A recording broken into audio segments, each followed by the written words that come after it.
Hello friends, मैं हूँ आपकी रेनू मैम और यहाँ पर स्वागत करती हूँ मैं आपका रेनू मैम चैनल पर। दोस्तों, आप सभी लोग मुझे जानते हो, मैं हूँ रेनू मैम और मैं Target UP TET CTET channel पर पढ़ाती हूँ आप सभी लोगों को, डीएलएड के सारे भाई बहनों को। तो दोस्तों, यहाँ पर मैं आपको बताने वाली हूँ आज कि जो डीएलएड का एग्ज़ाम होता है, क्या उसमें आप इंग्लिश में लिख सकते हो या फिर नहीं लिख सकते हो। दोस्तों, जब हम लोग भी बीटीसी या डीएलएड करने गए थे तो हम सब लोगों को भी बहुत प्रॉब्लम हुई थी, क्योंकि हम लगातार इंग्लिश में ग्रेजुएशन करने के बाद जब हम गए डीएलएड करने तो वहाँ पर हमें सारे सब्जेक्ट लगभग हिंदी में ही मिले, केवल इंग्लिश को छोड़ करके।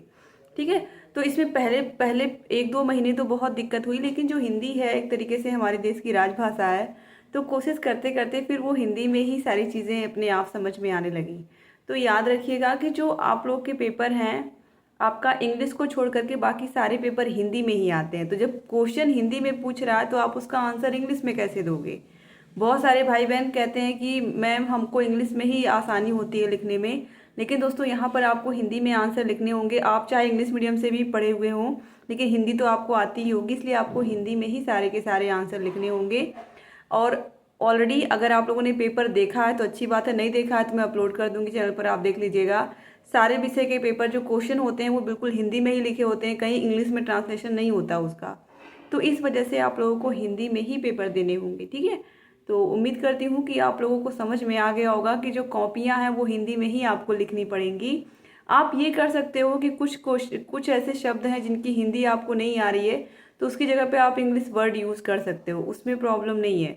लेकिन आप सारी की सारा का सारा जो भी आंसर आपको लिखना है वो आप इंग्लिश में नहीं लिख सकते हो। हिंदी का पेपर है, हिंदी में ही लिखना पड़ेगा। साइंस का पेपर है, साइंस में हिंदी में ही लिखना पड़ेगा। सामाजिक विज्ञान है, फर्स्ट पेपर सेकंड पेपर, थोड़े बहुत इंग्लिश के वर्ड आप यूज कर सकते हैं, लेकिन मैक्सिमम जो है वो आपको हिंदी में ही सारी चीज़ें लिखनी होंगी, क्योंकि पेपर जो है वो हिंदी में ही पूछता है और उसमें कोई मीडियम नहीं होता है। और जो आपकी कॉपी भी चेक करेंगे वो ही हिंदी में ही चेक करेंगे अच्छे से। तो इसलिए आप लोगों को इस बात का ख्याल रखना है कि आप लोग हिंदी में ही पेपर लिखिएगा। ठीक है, और अगर कहीं कोई समस्या आ रही है हिंदी में आंसर लिखने में, क्योंकि जब सारी चीज़ें हम कंटेंट ऑलरेडी आपको Target UP TET CTET channel पर दे रहे हैं, Target UP TET CTET channel पर आप जाओगे, वहाँ पर आपको सारे विषय, आपको थोड़े बहुत उसमें इंग्लिश वर्ड्स का भी हम यूज़ करके पढ़ाते हैं, ताकि जो बच्चे इंग्लिश मीडियम से आए हैं उनको भी सारा कंटेंट समझ में आए। तो आप लोग चैनल से जुड़िए और सारी क्लासेस को भी लीजिए, वहाँ पर सारी क्लासेस आपको मिल जाती हैं। हमारा ऐप है अस्तित्व अकेडमी ऐप से अगर आप जुड़ते हो तो सारी की सारी क्लासेस आपको मिल जाती हैं, लाइव क्लासेस आपको मिल जाती हैं, सारे विषयों के नोट्स आपको मिल जाते हैं। इसके अलावा सारे विषयों के आपको chapter wise test, previous year question papers, ये सब मिल जाते हैं। तो थैंक यू सो मच दोस्तों, ये इन्फॉर्मेशन शेयर करनी बहुत ज़रूरी थी, क्योंकि आप में से बहुत सारे भाई बहन पूछ रहे थे कि मैम कैसे हम लिखेंगे। तो कोई प्रॉब्लम नहीं है, थोड़ा दिक्कत होगा लेकिन आप मैनेज कर लोगे उसको। और अच्छे से अपने डीएलएड एग्ज़ाम की तैयारी करिए, आप लोग पढ़ाई करिए, क्लासेस लीजिए, और जहाँ कहीं कोई भी डाउट है, कोई भी प्रॉब्लम है, आप इसी वीडियो में कमेंट बॉक्स में कमेंट कर दोगे आप, तो भी मैं आपके कमेंट का आंसर कर दूंगी। ठीक है, कोई भी समस्या अगर हो तो थैंक यू सो मच दोस्तों, ये बताना बहुत ज़रूरी था आप लोगों को।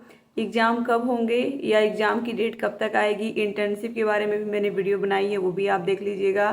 फर्स्ट सेमेस्टर में क्या कैसे पढ़ें इसके बारे में भी मैंने वीडियो बनाई है, वो भी आप देख सकते हैं। थैंक यू सो मच दोस्तों, जय हिंद।